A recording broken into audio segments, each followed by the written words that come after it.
So hello guys, welcome back to my channel. നമ്മൾ Minecraft വേൾഡിലേക്ക് ഒന്നും കൂടെ തിരിച്ച് വന്നേക്കാണ്. ഗായ്സ് എന്താ പറയുക, ഞാൻ വീഡിയോ ഇടാൻ വൈകി, കുറച്ച് പ്രശ്നങ്ങളൊക്കെ കാണുവാണ്. പിന്നെ ഞാൻ വീഡിയോ ഇടാൻ വൈകിയത് ഗൈസ്. പ്രശ്നം എന്ന് വെച്ച് കഴിഞ്ഞാൽ നിങ്ങൾ ആ കാണുന്നുണ്ടോ, അതാണ് എൻ്റെ starting base. Lust episode part 2 ഞാൻ ഇതിടാമെന്നാണ് വിചാരിച്ചത്. പക്ഷേ എല്ലാം സെറ്റായതാണ്. പക്ഷേ ഒരു പരിപാടി കാരണം, എൻ്റെ ഒരു പൊട്ടത്തരം കാരണം ഞാൻ അറിയാതെ ഇതങ്ങ് കളഞ്ഞു. അങ്ങനെ വീഡിയോ കയ്യിൽ നിന്ന് വിട്ടുപോയി. അങ്ങനെ എന്തായാലും ഇതിലൊരു ബേസ് ചെയ്യാൻ പണിയൊപ്പിച്ചാണ്. പക്ഷേ വെറുതെ ആയിപ്പോയി. ജസ്റ്റ് ഒരു നോർമൽ ബേസാണ്. മെഗാ ബേസ് ഇനി നമ്മൾ പണിഞ്ഞെടുക്കുന്നുണ്ട്. ജസ്റ്റ് ഒരു സ്റ്റാർട്ടിങ്ങിന് വേണ്ടി ഞാൻ പണിഞ്ഞാണ്. ഫ്ലോട്ടിംഗ് ആയിക്കോട്ടെ എന്ന് വിചാരിച്ചു. കാരണം ഒരു വെറൈറ്റി പിടിച്ച് അത്രയേ ഉള്ളൂ ഗൈസ്. ആ ഒരു കിടിലം വീഡിയോ ആയിരുന്നു കയ്യിൽ നിന്ന് പോയത് ഗൈസ്. അപ്പോൾ ഇതെല്ലാം കാണിക്കാനായിട്ടാണ് ജസ്റ്റ് ഞാൻ ഈ വീഡിയോ ഒന്ന് സ്റ്റാർട്ട് ചെയ്ത് തന്നെ കേട്ടോ. ഇതൊക്കെ എല്ലാം ഒന്ന് കാണിച്ചേൽപ്പിക്കാനാണ്. നമ്മളെ ബേസ് എങ്ങനെ ഉണ്ടെന്നൊക്കെ ഞാൻ കാണിച്ചു തരാം. സോ വലിയതായിട്ടൊന്നും പണിഞ്ഞത്തില്ല, എന്താ പറയുക, കുഞ്ഞൊരു ഏരിയ ആയിട്ടൊക്കെ പണിഞ്ഞിട്ടുണ്ട്. അപ്പം അപ്പുറത്ത് ഞാൻ ഒരു കുഞ്ഞ് ബേസ് ഇതുപോലെ പണിയാണ്, അതിൻ്റെ തെറ്റിപ്പോയി. അതാണ് അതുകൊണ്ടാണ് കാണുന്നത്. അത് ഞാൻ പിന്നെ പറഞ്ഞുതരാം, അത് വേറൊരു കഥയാണ്. ഞാൻ തൽക്കാലത്തിന് ഇതെങ്ങനെ ഉണ്ടെന്ന് ഞാൻ കാണിച്ചു തരാം. ഈ മഴ ഒന്ന് നിർത്തിയായിരുന്നെങ്കിൽ ഈ മഴ പെയ്യാൻ കിട്ടിയ സമയം. ഓക്കെ, അപ്പോൾ ഇതാണ് നമ്മളെ ബേസ് കണ്ടോ. ഇതാണ് ഞാൻ പണിഞ്ഞത്. ജസ്റ്റ് ഒരു ഫ്ലോട്ടിംഗ് ഐലൻഡ് ഉണ്ടാക്കിയിട്ട് അതിൻ്റെ അത് ട്രീ ഹൗസ് ആയിട്ട് പണിഞ്ഞതാണ്. പക്ഷേ എൻ്റെ എന്താ പറയുക, സ്റ്റോണും കാര്യങ്ങളൊക്കെ വെച്ചാണ് ഞാൻ എൻ്റെ എന്താ പറയുക ഏരിയ സെറ്റാക്കി. അതൊക്കെ നമുക്ക് മാറ്റി പിടിക്കണം. ഇപ്പോൾ താഴെ ചെസ്റ്റൊക്കെ വെക്കാനും മണ്ടയ്ക്ക് ഞാൻ ബെഡ്റൂം പോലൊക്കെയാണ് പണിഞ്ഞത്. വേറെ ഒന്നും എന്ത് ചെയ്യണമെന്നൊന്നും എനിക്കറിയത്തില്ല. ജസ്റ്റ് ചുമ്മാ പണിഞ്ഞാണ്. മണ്ടയ്ക്കൊക്കെ വെറുതെ കിടക്കുവാണ്. അപ്പം താഴെ കൊള്ളാവോ നിങ്ങളൊന്ന് പറയണം. ഇവിടെ ഞാൻ ഇനിയും ഒരു ഡെക്കറേഷൻ ചെയ്തില്ല. വീട് പണിഞ്ഞെത്തി ഞാൻ വീഡിയോ വൈൻഡപ്പ് ചെയ്തതാണ്. പിന്നെ എന്തായാലും മുന്നോട്ട് എനിക്ക് കൊണ്ടുപോകാൻ പറ്റിയില്ല. അപ്പോഴത്തേനുമാണ് ഇങ്ങനത്തെ ഓരോ പ്രശ്നങ്ങളൊക്കെ വന്നത്. അപ്പോൾ എന്തായാലും നമുക്ക് താഴോട്ട് പോയി കിടന്നുറങ്ങാം. ബെഡ് എടുത്തില്ല, ഇനി ബെഡ് അവിടെ.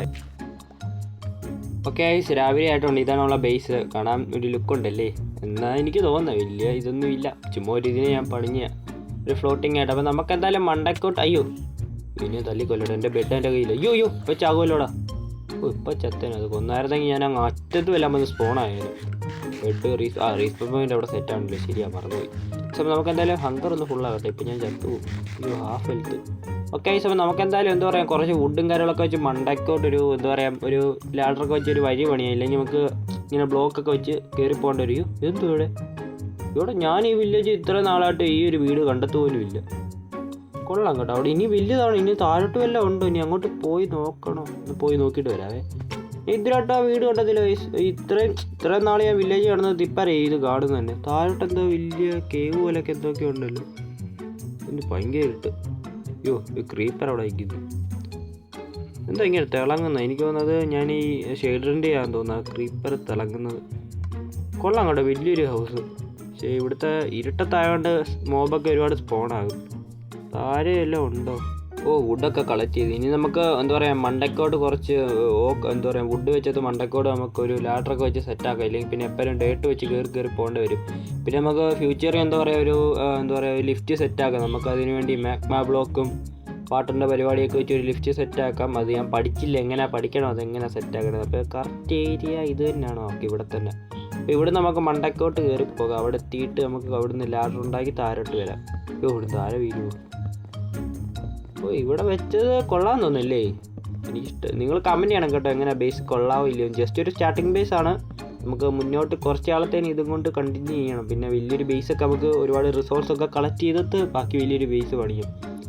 ഓക്കെ, കുറച്ച് വുഡ് സ്റ്റിക്ക് കളക്ട് ചെയ്യട്ടെ. സ്റ്റിക്ക് വെച്ചിട്ട് ഒരു ലാഡർ 12 തികയത്തില്ല. ഇനി വേണം വുഡ് എന്ത് ചെയ്യും. ഓക്കെ, അയ്യോ വുഡ് കയ്യിലുണ്ടല്ലേ. വുഡൊക്കെ നമ്മൾ സ്റ്റാക്കായിട്ട് കളക്ട് ചെയ്ത് വെച്ചിട്ടുണ്ട്. ഇതൊന്ന് സ്റ്റിക്കാക്കാം. അയ്യോ, കുറച്ച് ബ്രൈറ്റ്നസ് കൂട്ടട്ടെ. ഓക്കെ, നമുക്ക് ഇച്ചിരി കൂടെ വുഡ് 1 2 3. ഓക്കെ, സ്റ്റിക്ക് കളക്ട് ചെയ്യാം. ഓക്കെ, ഇത്രയും മതിയെന്ന് വിചാരിക്കുന്നു. ലാഡറില്ലേ? ഓക്കെ 33 34 ഉണ്ട്. അത് മതിയെന്ന് തോന്നുന്നു. ഒരു MLG ചെയ്യാം. ഓക്കെ, അത്രയേ ഉള്ളൂ. ചത്തില്ല. ഇത്രയും നേരം ഞാൻ ചത്തായിരുന്നു. ഗൈസ്, അപ്പോൾ നമുക്കിനി ലാഡർ മണ്ടക്കോട്ട് വെച്ച് കയറാം. അയ്യോ, ഞാൻ ഇവിടെ വെക്കാൻ മറന്നുപോയി. ഓക്കെ, ഇനി മണ്ടക്കോട്ട് ഒറ്റപ്പിടി ഒന്ന് ഓടിച്ച് പോകാം.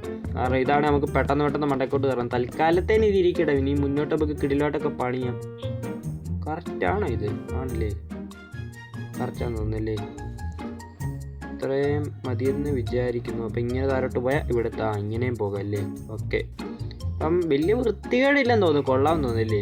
വലിയ ഇതൊന്നും ഇല്ല. നമുക്കിനി വേറെ രീതിയിൽ വല്ല സെറ്റാക്കാം. ഇത് ഫ്ലോട്ടിംഗ് ആയിട്ട് അയ്യോ മണ്ടയ്ക്കോട്ട് വെച്ച് കയറിയതാ, വെറുതെ HP കളഞ്ഞു. ഫ്ലോട്ടിംഗ് ആയിട്ട് നിൽക്കുക. ഫ്ലോട്ടിങ് പോലൊക്കെ തന്നെ, എന്നാലും ഇപ്പോൾ ലാഡർ വെച്ചുകൊണ്ട് വലിയ വൃത്തികേടില്ലെന്ന് തോന്നുന്നു. അപ്പോൾ ഞാനിതല്ല എൻ്റെ ഈ മണ്ടയ്ക്ക് ഞാനിവിടെ ഫെൻസ് വെച്ചാൽ ചെയ്തത്. അപ്പം അന്നേരത്തെ ഒരു ധൃതിക്ക് ഡെക്കറേറ്റ് ചെയ്തില്ല. ആദ്യം ഞാനിവിടെ വെച്ചൊരു തൂണ് പോലെ ആക്കി സെറ്റാക്കട്ടെ. വെയിറ്റ് ചെയ്യേ. ഓക്ക് വെച്ച് നമുക്ക് മണ്ടയ്ക്കോട്ട് എന്താ വീരാത്തയോ, സോറി. 1 2. ഓക്കെ, ഇച്ചിരി ലുക്ക് വരും, ഇച്ചിരി കൂടെ ഒരു കിടൽ ലുക്കായിരിക്കില്ല. ഈ ഫെൻസ് മൊത്തത്തില്ല. ഈ ഫെൻസ് നമുക്ക് മാറ്റണം കേട്ടോ. ഈ ഫെൻസ് അത്രയ്ക്ക് ലുക്ക് തരുന്നില്ല. നമുക്ക് വേറെ എന്തെങ്കിലും കിടിലൻ ഡിസൈൻ കണ്ടുപിടിക്കണം. ഇപ്പോൾ തൽക്കാലത്തേന് ഇതൊക്കെ ഇരിക്കട്ടെ. ഞാൻ പിന്നെ ഇനി ഡെക്കറേഷനായിട്ട് വേറെ ഒന്ന് സെറ്റാക്കാം. ഇപ്പം എൻ്റെ റിസോഴ്സും കാര്യങ്ങളും ഒന്നുമില്ല. ഫെൻസ് ഇച്ചിരി വൃത്തികേടാ. നമുക്ക് കുറച്ച് ഗ്ലാസും കൂടെ ഒപ്പിക്കണം കേട്ടോ. ഈ മണ്ടവശം കണ്ടോ, എപ്പോൾ ഇടി വെട്ടിയാൽ ചത്തു, അതുപോലത്തെ രീതിയിലാണ്. ഇവിടെ അല്ലാതൊന്നുമില്ല. തണ്ടർസ്ട്രോംമാരെ ഒരുപാട് വീഴും. ഇവിടെ നിന്നും താഴെ വീഴും. ഓക്കെ, നമുക്കിനി ഇന്നത്തെ എൻ്റെ പരിപാടി എന്ന് പറയുവാണെങ്കിൽ എനിക്കൊരു ഫ്രണ്ടിനെ വേണം. ഞാൻ എന്തായാലും ഇവിടെ ഒറ്റയ്ക്കാണ്. അപ്പം ഞാൻ കോപ്പർ ഗോളത്തിനെ ഉണ്ടാക്കാമെന്ന് വിചാരിച്ചു. കാരണം ഉപയോഗമുണ്ട്, പിന്നെ എനിക്ക് ഈ മണ്ടയ്ക്ക് ഒറ്റയ്ക്ക് വില്ലേജസൊക്കെ താഴെ, അതുകൊണ്ട് നമുക്ക് മണ്ടയ്ക്കൊരു ഫ്രണ്ടിനെ വേണം. അതുകൊണ്ടൊരു നമ്മളൊരു പാർട്ട്ണറിനെ കണ്ടുപിടിക്കാനായിട്ട് നമ്മളൊരു കോപ്പർ ഗോളത്തിനെ സെറ്റാക്കാൻ പോവാണ്. അതിനുവേണ്ടി കോപ്പർ സെറ്റാക്കി പംകിനെ ഇനി നമുക്ക് കട്ട് ചെയ്യാൻ പറ്റിയേ. ഓക്കെ, ഇവിടെ ക്ലിക്ക് ചെയ്താൽ മതിയല്ലോ. ഇത് ഓക്കെ, ഇത് വെച്ച് ഓക്കെ. പംകിൻ്റെ ഒരു ഹെഡായിട്ടുണ്ട്. പംകിൻ എനിക്ക് താഴെ ഉണ്ടായത് ലാഭമായി, ഇല്ലെങ്കിൽ പിന്നെ ഇതിന് തപ്പിപ്പോകേണ്ട വന്നേരും. അപ്പോൾ ഇതെവിടെ മണ്ടയ്ക്ക് വെക്കല്ലേ? ആദ്യം നമുക്ക് കുറച്ച് ചെസ്റ്റ് ഉണ്ടാക്കും കേട്ടോ. കാരണം ഈ കോപ്പർ ഗോളത്തിന് ചെസ്റ്റ് വേണം, എന്നാലേ ഇത് ഇവിടെ സ്ഥലത്ത് കൊണ്ട് വെക്കത്തുള്ളൂ. എത്രണ്ണം വേണം? ഒരു 4 എണ്ണം പോലെ അല്ലേ? 1 4. ഓക്കെ, 4 ചെസ്റ്റ് മതി. ഒരു കുറച്ചുകൂടെ വുഡിരിക്കട്ടെ, ഇനി ആവശ്യമില്ല വരും. ഓക്കെ, നമുക്കിനി ഇത് മണ്ടയ്ക്ക് സ്റ്റോറേജ് റൂം തന്നെ ഇവിടെ ആയിട്ടാണ് പണിയുന്നത്. അപ്പോൾ നമുക്ക് ഇവിടെ ആയിട്ട് കുറച്ച് ചെസ്റ്റ് വെച്ച് നോക്കാം.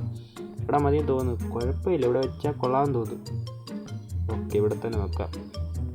വലിയ കുഴപ്പമില്ല. നമുക്കിനി ഇവിടെ ആയിട്ട് കോപ്പർ ഗോളത്തിനെ സ്പോൺ ചെയ്യാം. ഹെഡും കൂടെ വെച്ചാൽ മതിയല്ലോ. സ്പോൺ ഇങ്ങനെയല്ലേ സ്പോൺ ആക്കുന്നത്? ഞാൻ മറന്നുപോയി. എന്തി എൻ്റെ കോപ്പർ ഗോളം? കോപ്പർ ഗോളം എന്തി? കോപ്പർ ഗോളം എന്തിയടേ? കോപ്പർ ഗോളം എന്തി? ഞാൻ സ്പോൺ ചെയ്ത് കോപ്പർ ഗോളത്തെ കാണുന്നില്ല. ഇത് താഴോട്ട് വല്ലതും വീണോ? കോപ്പർ ഗോളം എന്തി? ഇൻവിസിബിൾ കോപ്പർ ഗോളം. അതിനെ കാണുന്നില്ലല്ലോടാ. എനിക്കൊന്ന് ട്രീയുടെ മണ്ടയ്ക്ക് വല്ലതും പോയെന്ന് തോന്നുന്നു. ഇവിടെ വല്ലതും കാണുന്നില്ല. നോക്കട്ടെ. വെറുതെ പോയോടെ എൻ്റെ കോപ്പറല്ല. ജസ്റ്റ് എന്താ ഓട്ടോമാറ്റിക്കായിട്ട് തുറക്കുന്നത്? അതിന് ശബ്ദമൊക്കെ കേൾക്കാം കേട്ടോ. അതെനിക്ക് തോന്നുന്നു ഇവിടെ തന്നെ ഉണ്ടെന്ന് തോന്നുന്നു. എനിക്കിനി വല്ല ബഗ് വല്ലതും അടിച്ചതാണോ? എനിക്കിനി കാണാൻ പറ്റാതാവൂ. എന്ത് ചെയ്യുന്നു? അതിവിടെ എനിക്ക് താഴോട്ട് വല്ല ഉണ്ടോ? ചെസ്റ്റ് ഓട്ടോമാറ്റിക്കായിട്ട് തുറക്കുന്നുണ്ട്, പക്ഷെ അതിവിടെ ഉണ്ടെന്ന് തോന്നുന്നു. ഇവിടെ നിന്ന് ഞാൻ ഫില്ല് ചെയ്യട്ടെ. അതിവിടെ തന്നെ ഉണ്ട്, പക്ഷേ എനിക്ക് കാണാൻ പറ്റുന്നില്ല. എൻ്റെ എന്താ പറയുക, വോയിസൊക്കെ കേൾക്കാൻ പറ്റും. സോ ഗൈസ്, കോപ്പർ ഗോളത്തിന് എന്തോ പറ്റിയതെന്ന് പറഞ്ഞിരുന്നത്. അതാണ് നമ്മൾ കോപ്പർ ഗോളം നിൽക്കുന്നത്. പക്ഷേ എന്തോ പറ്റിയെന്ന് വെച്ച് കഴിഞ്ഞാൽ ഞാൻ ഷെയ്ഡർ ഇട്ടില്ല. ആ ഷെയ്ഡർ കോപ്പർ ഗോളമായിട്ട് പിടിക്കുന്നില്ല. ഈ അപ്ഡേറ്റിന് മുന്നേ ഉള്ള ഷെയ്ഡർ ആയതുകൊണ്ടാണ് തോന്നുന്നു. എന്തായാലും ഞാൻ ആ ഷെയ്ഡർ മാറ്റി. ഷെയ്ഡർ ഇല്ലെങ്കിലും മൈൻക്രാഫ്റ്റ് ബ്യൂട്ടിഫുൾ ആണ്. ഞാൻ പിന്നെ ചുമ്മാ ഒരു പച്ചപ്പിന് വേണ്ടി ഇട്ടതാണ്. നമുക്കൊരു കിടില ഷെയ്ഡർ കണ്ടുപിടിക്കാം. വേണമെന്ന് എനിക്ക് വേണമെന്നില്ല. അതായത് നിങ്ങൾക്ക് വേണമെങ്കിൽ നിങ്ങൾ കമൻറ്റ് ചെയ്യുക. ഒരു കിടില ഷെയ്ഡർ ഞാൻ കണ്ടുപിടിക്കാം. ഒരു ചെസ്റ്റും കൂടെ വെക്കണം. ഞാൻ എൻ്റെ പരിപാടി കാണിച്ചുതരാം. ഇവിടെ നമ്മളിങ്ങോട്ട് മാറ്റി ഒരു ചെസ്റ്റ് വെക്കണം. അപ്പോൾ എൻ്റെ പരിപാടി എന്ന് വെച്ച് കഴിഞ്ഞാൽ നമ്മൾ ഇവിടെ സ്റ്റോറേജ് ചെയ്ത് ഇങ്ങനെ വെച്ചോളും ചെസ്റ്റിൽ. എൻ്റെ പരിപാടി എന്ന് പറയുന്നത് ആദ്യം ഞാൻ ഈ ചെസ്റ്റിൽ കുറച്ച് ഐറ്റംസ് വെക്കട്ടെ. ഒരു വുഡ് ഇരിക്കട്ടെ, കുറച്ച് കുബിൾ സ്റ്റോൺ ഇരിക്കട്ടെ, പിന്നെന്തുവാ, പിന്നെ അയണിങ്കട്ട് ഇരിക്കട്ടെ, പിന്നെ കുറച്ച് കോപ്പർ. ഓക്കെ, ഇതിപ്പോൾ ഓരോന്നോരോന്നായിട്ട് ഞാൻ വെച്ചിട്ടുണ്ട്, കോളും കൂടെ. ഓക്കെ, അപ്പോൾ ഇനി എൻ്റെ പരിപാടി എന്ന് വെച്ച് കഴിഞ്ഞാൽ നമ്മളിപ്പോൾ ഇതിനകത്ത് കൊണ്ട് നേരെ ഒരു ഐറ്റംസ് വെക്കുവാണ്. ഞാൻ അയൺ വെച്ചു, പിന്നെ ഓക്ക് വെച്ചു, വുഡ് വെച്ചു, പിന്നെ എന്തുവാ, കുബിൾ സ്റ്റോണും വെച്ചു. ഓക്കെ, ഇനി ഇങ്ങോട്ട് കൂടി ഇരിക്കട്ടെ. ഓക്കെ, ഇനി നമുക്ക് ഇതിൻ്റെ പരിപാടി ഇത് ഇനി ഇതിനകത്തുനിന്ന് ഈ ഐറ്റം എവിടെ ഇപ്പോൾ വേണ്ട അതായത് അയണിങ്കട്ട് എടുത്തത് അത് ഈ ചെസ്റ്റിലോട്ട് വെച്ചു. ഓക്കെ, ഇതിൻ്റെ ഈ ചെസ്റ്റിൽ ഏതൊക്കെ ഉണ്ടെന്ന് അത് നോക്കുക. ഈ ചെസ്റ്റിൽ എവിടെ കറക്റ്റ് ഐറ്റം നോക്കിയിട്ട് അത് അവിടെ തന്നെ കൊണ്ട് വെക്കും. ഇപ്പോൾ എൻ്റെ വുഡ് എടുത്ത് ഈ ചെസ്റ്റിൽ അത് കണ്ടില്ല, അപ്പോൾ അപ്പുറത്തെ ചെസ്റ്റിലാണ് ഞാൻ വുഡ് വെച്ചേക്കുന്നുണ്ട്. അതിനകത്തോട്ട് വുഡ് വെച്ചു കേട്ടോ. എൻ്റെ പരിപാടി അങ്ങനെയാണ്. ഇപ്പം ഈ ചെസ്റ്റിലുള്ള ഐറ്റം ഇത് തപ്പി കണ്ടുപിടിച്ച് കറക്റ്റായിട്ട് വെക്കും. ഇതൊന്നും കൂടെ വുഡ് എടുത്ത് ഇപ്പുറത്തെ ചെസ്റ്റ് ഇപ്പോൾ വെക്കുവേ. അതിനകത്താണ് ഞാൻ വുഡ് വെച്ചത്. ഇപ്പോൾ 17 ബാക്കി 20 എണ്ണം. അപ്പോൾ ഇതിങ്ങനെ കറക്റ്റായിട്ട് വെക്കും. പിന്നെ അപ്പുറത്തെ ഒരു ചെസ്റ്റ് ഞാൻ മാറ്റി വെച്ചതെന്ന് പറഞ്ഞെന്ന് വെച്ച് കഴിഞ്ഞാൽ എന്താ പറയുക, ഇപ്പം ഈ നമ്മൾ പുതിയതായിട്ട് എന്തെങ്കിലും ഐറ്റം കൊണ്ടുവന്ന് ഈ ചെസ്റ്റിലോട്ട് വെക്കുകയാണെങ്കിൽ ഈ ഐറ്റംസ് ഈ പുതിയതായിട്ടുള്ള ഐറ്റം ഇത് ചെസ്റ്റിലെല്ലാം തപ്പും. പക്ഷെ കണ്ടില്ലെങ്കിൽ ഇതുകൊണ്ട് അപ്പുറത്തെ ചെസ്റ്റ് ഈ ചെസ്റ്റിലോട്ട് കൊണ്ടുവെക്കും. കണ്ടോ, ഞാൻ ഓക്ക് ഇതിനകത്ത് ഓൾറെഡി വെച്ചല്ലേ, ഇത് ആദ്യം കൊണ്ട് വെച്ചതല്ലേ. അതാ ഇപ്പം ഞാൻ ഇതിനകത്ത് പുതിയതായിട്ടൊരു ഡയമണ്ട് കൊണ്ടിട്ടെന്ന് വിചാരിച്ചു, അത് നേരെ അത് ഈ ചെസ്റ്റിൽ കൊണ്ടുവെക്കും. അങ്ങനത്തെ പരിപാടിയാണ്. താഴെ ചെസ്റ്റിലുള്ള അതിനകത്തുള്ള എല്ലാ വുഡും കൊണ്ട് മണ്ടയ്ക്ക് വെക്കും. ഇനി ഇവിടെ വെച്ചത് കാര്യമില്ലല്ലോ. അപ്പോൾ ഇതിൻ്റെ പരിപാടി അങ്ങനെയാണ്. അപ്പോൾ എൻ്റെ കൂടെ ഒരാളും ഉണ്ട്, ഞാൻ ഒറ്റയ്ക്കല്ല. അപ്പോൾ ഇനി മണ്ടയ്ക്കോട്ട് വില്ലേജിനെ കൊണ്ടുവരുന്ന മെനക്കേടാണ്. എന്തായാലും ഞാൻ ബേസൊക്കെ പണിയുമ്പോൾ ഫ്ലോട്ടിങ് രീതി പണിയണമെന്ന് ഞാൻ ചിന്തിക്കുകയാണ്. അല്ലെങ്കിൽ വേറെ എല്ലാ രീതിയിലും പണിയാം. കിട്ടില്ല ബേസ് പണിയാം ഗൈസ്. ഈ 2 ചെസ്റ്റ് എനിക്ക് കിട്ടി. ഒന്ന് എന്ത് ചെയ്യുന്നു കാണുന്നില്ല കേട്ടോ. ഒന്നിനെ എനിക്ക് കാണാൻ പറ്റുള്ളൂ. ആദ്യം ഞാൻ സ്പോൺ ആക്കിയ ഗോളം എന്ത് ചെയ്യുന്നത് അറിയത്തില്ല. ഇനിയും വേണേൽ എനിക്ക് സ്പോൺ ആക്കാം. താഴെ മറ്റേ പംകിനൊക്കെ ഉണ്ട്. എന്നാലും ഒന്ന് മതി. ഇപ്പോൾ ഒന്ന് ധാരാളം. അപ്പോൾ ഞാൻ ഈ കുഞ്ഞ് ബേസിൽ 2 സ്പോൺ ആക്കിയാൽ മെനക്കേടാ. സോ ഒന്ന് തന്നെ ധാരാളം തോന്നും. അപ്പോൾ നമ്മളെ എന്താ പറയുക, ഗോളം ഇവിടെ സ്പോണായിട്ടുണ്ട്. പിന്നെ വേറൊരു കാര്യം, നമ്മളെ എന്താ പറയുക, ഗോളം കുറച്ച് ദിവസം കഴിയുമ്പോഴത്തേനും തുരുമ്പടിക്കും. കാരണം ഇത് കോപ്പർ ആയതുകൊണ്ട്. അപ്പോൾ ഇതിനെ ഹീൽ ചെയ്യണമെങ്കിൽ അപ്പുറത്തൊരു ഹണിയുടെ ഒരു ഇതുണ്ട്, തേനീച്ചക്കൂട് പോലെ. അതിനകത്ത് നമ്മൾ തേൻ കട്ട് ചെയ്തെടുത്തിട്ട് ഇതിനെ മേത്തുകൊണ്ട് പെരട്ടണം. എന്നാലേ ഇത് ഹീൽ ആകത്തുള്ളൂ. ഇല്ലെങ്കിൽ കുറച്ച് ദിവസം കഴിയുമ്പോൾ ഇത് തുരുമ്പടിച്ചു പോകും. അങ്ങനത്തെ ഇതൊക്കെയാണ്. ഇവിടെയൊക്കെ കറക്റ്റാണ് അല്ലേ. ഇവിടെ എന്തെങ്കിലും ഫെൻസൊക്കെ വെക്കണം കേട്ടോ, ഇല്ലെങ്കിൽ ഞാൻ ഉറപ്പാടും താരപണിയാകും. അപ്പോൾ അടുത്ത വീഡിയോ കാണാം. ലൈക്ക് ചെയ്യാനും സബ്സ്ക്രൈബ് ചെയ്യാനും മറക്കല്. Tata bye bye.